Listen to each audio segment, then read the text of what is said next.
Basically यह video जो हम आपको बना करके दे रहे हैं आज एग्जाम बूस्टर कोर्स में 10th वाले बच्चे सीरियस होकर के सुन लें बात को कि आप में के मेहनत में कमी नहीं आनी चाहिए। आप जितना लेबर करेंगे, जितनी आप सब्जेक्ट से जुड़ेंगे, जितना समय देंगे, उतना बेहतर होगा आपको। इसमें एक लेक्चर में मैंने करंट कैलकुलेशन पर आधारित कुछ बेसिक चीजें बताई थी, कुछ सवाल करवाए थे। आज थोड़ा सुनने के लिए आपको ये वीडियो में बना के दे रहा हूँ ताकि आप कान में लगाएं और रोड पर भी घूम रहे हैं तो आपको फिजिक्स का रिवीजन हो रहा है, इस पर बात करते हैं। और मैथमेटिक्स भी आपको मैंने दिया हुआ, वो भी अब कंटिन्यू होगा। एक लेक्चर हुआ था उसमें, वो graphical solution of linear pair of linear equation का, तो इधर भी होगा। सबसे पहले इलेक्ट्रिक पोटेंशियल पर हमने बात की थी। आपको फटाफट स्टाइल में आप देखें, इलेक्ट्रिकल पोटेंशियल जो होता है, जिसको आप विद्युत विभव कहते हैं। क्या कहते हैं इसको? विद्युत विभव। ये एक्चुअली क्या होता है ना कि ये अनंत से किसी, सबसे पहले आप समझें, इसमें इलेक्ट्रिक फील्ड का पहले से मौजूद रहना जरूरी है। तो क्या है, मान लेते ये कोई चार्ज क्यू लिया मैंने। ये चार्ज जब मैं क्यू लेता हूं तो इसका जो फील्ड है ना, वो अनंत तक फैला हुआ है इसमें। पर ये समझने की बात है कि ये फील्ड जो है ना, ये फील्ड का लाइन है, बल की रेखाएं हैं। यानी किसी अभी आवेश का जो विद्युत क्षेत्र है वो अनंत तक जाता है। वो जो विद्युत क्षेत्र होता है ना, वो एक्चुअली बल का क्षेत्र होता है, फोर्स का क्षेत्र होता है। वो इलाका है जिसकी कोई सीमा नहीं है। और ऐसा नहीं कि वो एक ही डायरेक्शन में है, हर दिशाओं में, स्फेरिकल डायमेंशन में, हर दिशाओं में। अगर पॉइंट चार्ज है, ये क्या है, पॉइंट चार्ज है, तो स्फेरिकल डायमेंशन में, मतलब गोलाकार, आप बढ़ते चलिए, एकदम बढ़ते चलिए, हर दिशाओं में वो फैलाता है। पर उसकी जो ताकत है वो धीरे धीरे कम होती जाती है।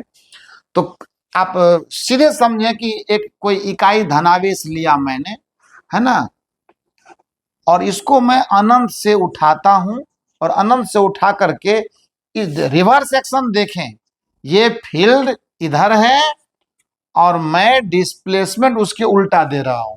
ये इलेक्ट्रिक फील्ड का डायरेक्शन है।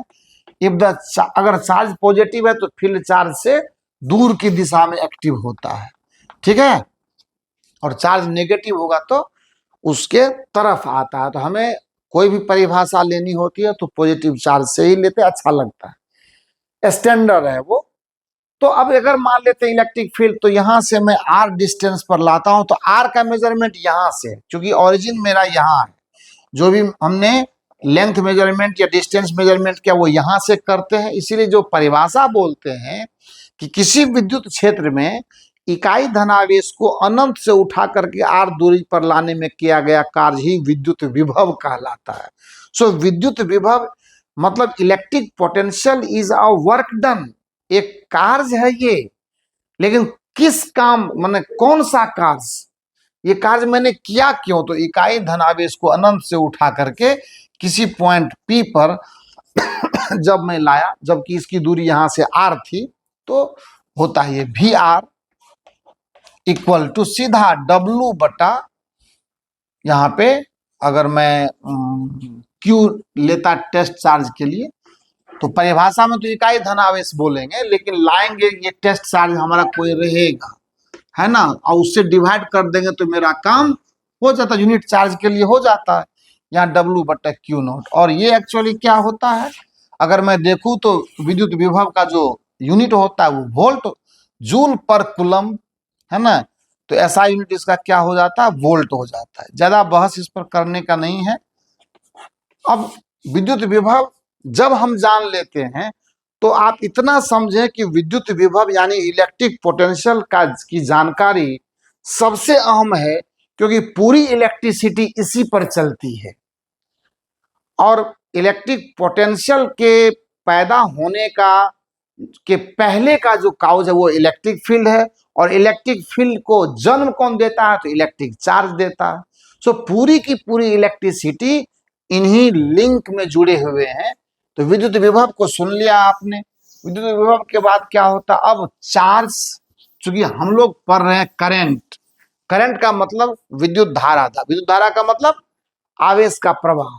अब क्या है कि अगर मान लीजिए ये कंडक्टर है हमारा, और इस कंडक्टर में किसी पॉइंट एक एंड को ए कहते हैं, दूसरे छोर को बी कहते हैं, और हमने क्या देखा है कि करंट ऐसे जा रहा है, तो करंट ऐसे जा रहा है इसका मतलब है कि VA जो है वो VB से ज्यादा है। इसी को हम लोग विभवांतर कहते हैं।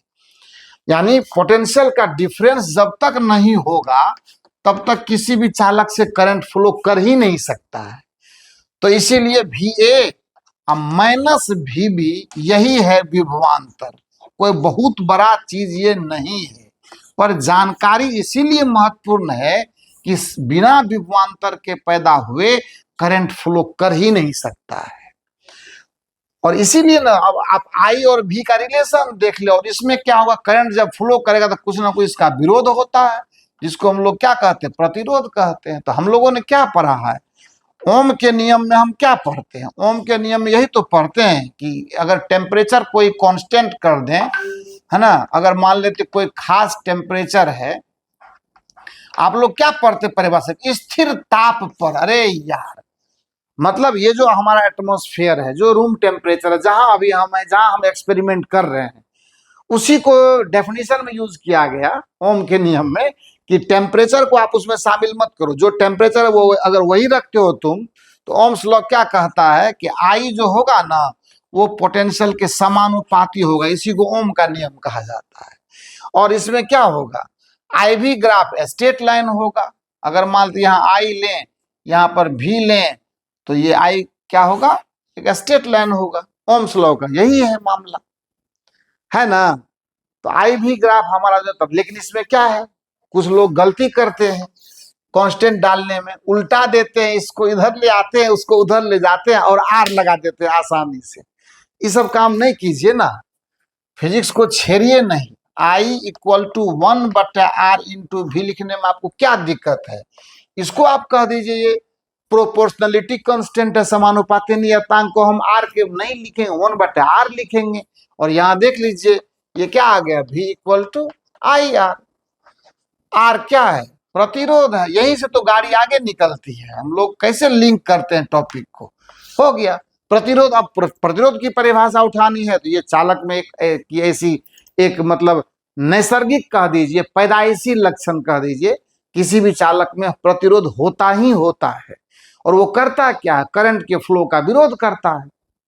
अब इसी को लैंग्वेज में देना है, एग्जाम में आ जाएगा प्रतिरोध क्या है, तो आपको उसको खुद से परिभाषा बना लीजिए उसका, ये ध्यान देना है हमेशा। तो अभी तो इस कोर्स में बहुत लंबा लेक्चर तो दे नहीं सकते हैं, तो प्रतिरोध के विषय में और इसका जो SI यूनिट है वो आपको पता है कि ओम होता है, वही आपको पूछेगा, कहाँ इससे फालतू अलग कुछ पूछने वाला है। लीगल चीज आप याद रखो ना, सुनते रहोगे वीडियो को, हर चीज याद ऐसे ही आता रहेगा, कोई दिक्कत नहीं है। अब आइए सेल पर बात करते हैं। सेल क्या है, सेल है जिसको सेल एंड बैटरी समझिएगा।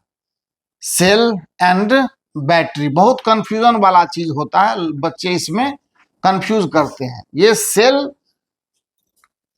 का एक ही काम है, वो सेल चाहे आपके पास जैसा भी हो, केमिकल एनर्जी को इलेक्ट्रिकल एनर्जी में कन्वर्ट करना। उसकी जो बनावट है, उसकी जो संरचना है, उसमें जो मटेरियल डाले जाते हैं, जब कभी भी आप उसको यूज में लाएंगे तो बस यही काम करेगा। देखिए ना ध्यान से, सेल का सिंबल ये वाला होता है, बड़ा लाइन को प्लस और छोटा लाइन को माइनस। हम आपको बताए थे कि 2-3 ऐसी चीजें जिसमें किसमें प्लस माइनस का आता है। ऑब्जेक्टिव आप देखिएगा, एग्जाम में 3-4 बार रिपीट भी किया है उसको। ये सेल है। सेल की सबसे बड़ी खासियत ये क्या करता है, तो केमिकल एनर्जी को यानी रासायनिक ऊर्जा को विद्युत ऊर्जा में बदलना सेल का काम है। सर्किट में आप अप्लाई करोगे इसको परिपथ में, मान लो ये प्रतिरोध का सिंबल भी आपको पता है, ये लगा दिया, और इसमें अगर आप एक सेल लगाते हैं तो सेल क्या करता है, यही आपको करंट दौड़ाता है सर्किट में। ये मान लो ए है, ये प्लस है, तो प्लस को हम लोग उच्च विभव पर मानते हैं और माइनस को निम्न विभव पर, इसको हाई पोटेंशियल और इसको लो पोटेंशियल। ये तो सेल का मामला हो गया। लेकिन सेल की सबसे जो बेस्ट चीज है वो है सेल का EMF, EMF of the cell, जिसको हम लोग इलेक्ट्रोमोटिव फोर्स कहते हैं। क्या कहते हैं, इलेक्ट्रोमोटिव फोर्स। हिंदी में इसी का नाम है विद्युत वाहक बल। आपने बिल्कुल हर जगह पे लिखा हुआ आपको मिला होगा, इसी को हम लोग विद्युत वाहक बल, यानी सुनने में ये बल लगता है पर ये बल है नहीं, ये एक तरह का वर्णन है, और क्या है वो अभी बताने वाले हैं हम। तो ईएमएफ क्या है आपको मैं बता देता हूं, आप टेंशन न लें, बहुत ज्यादा परेशान नहीं होने की। ये मान लो क्यू नॉट चार्ज लिया, और क्यू नॉट चार्ज को हम सर्किट में एक राउंड चलाते हैं, मतलब एक पूरा चक्कर ये ले ले, इवन सेल के नेगेटिव प्लेट से पॉजिटिव प्लेट पर भी जाना है उसको। तो विद्युत वाहक बल क्या होता है, इकाई धनावेश को किसी बंद परिपथ में, है ना, इकाई धनावेश को किसी बंद परिपथ में एक राउंड कंप्लीट करने में किसी सेल को जितना वर्क करना पड़ता है, मैं बार बार बोलता हूं कि अगर इसको पूछेगा तो सेल से एक चक्कर लगाएगा तो ब्रैकेट में लेगा कि सेल से भी होकर, क्योंकि ध्यान दीजिएगा ये जो आवेश के प्रवाह की दिशा है, जो करंट भी बना रहा है, तो करंट जो सर्किट में मतलब फ्लो करता है ना, धारा जो प्रवाहित होती है, वो सर्किट में प्लस प्लेट से माइनस प्लेट की तरफ सेल के पॉजिटिव प्लेट से निकलती है और नेगेटिव प्लेट पर आती है, पर सेल के अंदर करंट के फ्लो की दिशा उल्टी होती है, माइनस प्लेट से प्लस प्लेट पर होता है। सेल के बाहर प्लस से माइनस और सेल के अंदर माइनस से प्लस, ठीक है। तो ये तो बात हो गई। तो ईएमएफ का वैल्यू इसीलिए हो जाता है, ईएमएफ ऑफ द सेल जो होता है ना, ईएमएफ को भी इसे ही दिखाते हैं, ये भी W/Q0 होता है।